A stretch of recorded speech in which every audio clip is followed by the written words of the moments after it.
We want to bargain with God. God, we don't like your plan. Can we sit at a table of bargain and create this a plan that you and I both will be satisfied with?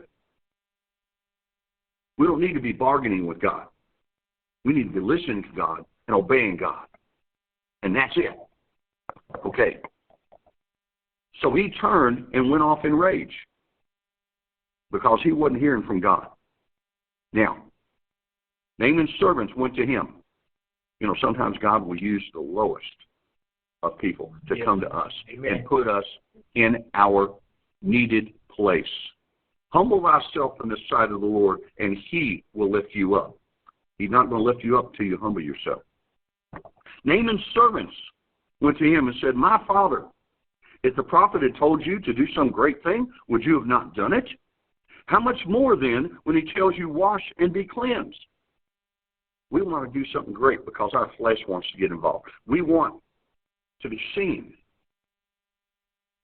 with what we do. We want it to be remembered of what we did. Well, we need to want it to be remembered what God did. If God sent you to the cleanest river to be washed in, wouldn't they give credit to the river? Yeah, come on now. No, you go and you get cleansed in the dirtiest river, and you come out wiped clean, and God gets the credit. Amen. That's good. We need to understand that he's thinking out 100 miles ahead of us.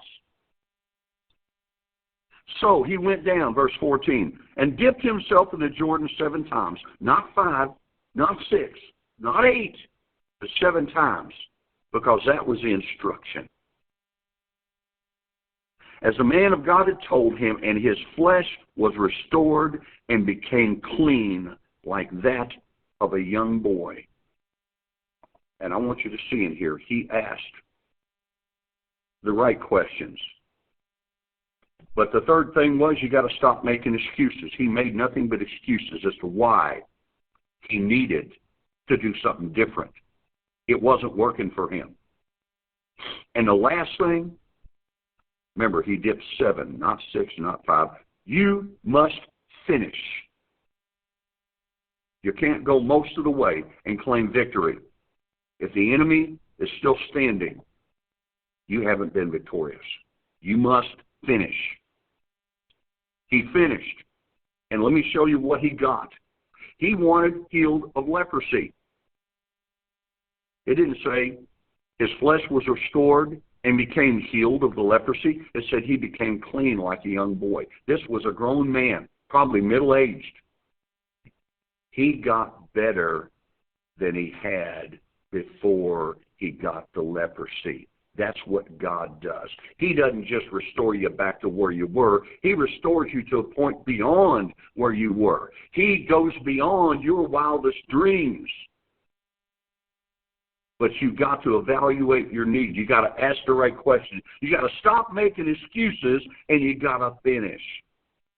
If you do that, you will get that simple life, that life that's not filled with complications. But God will show you that it is easy for him.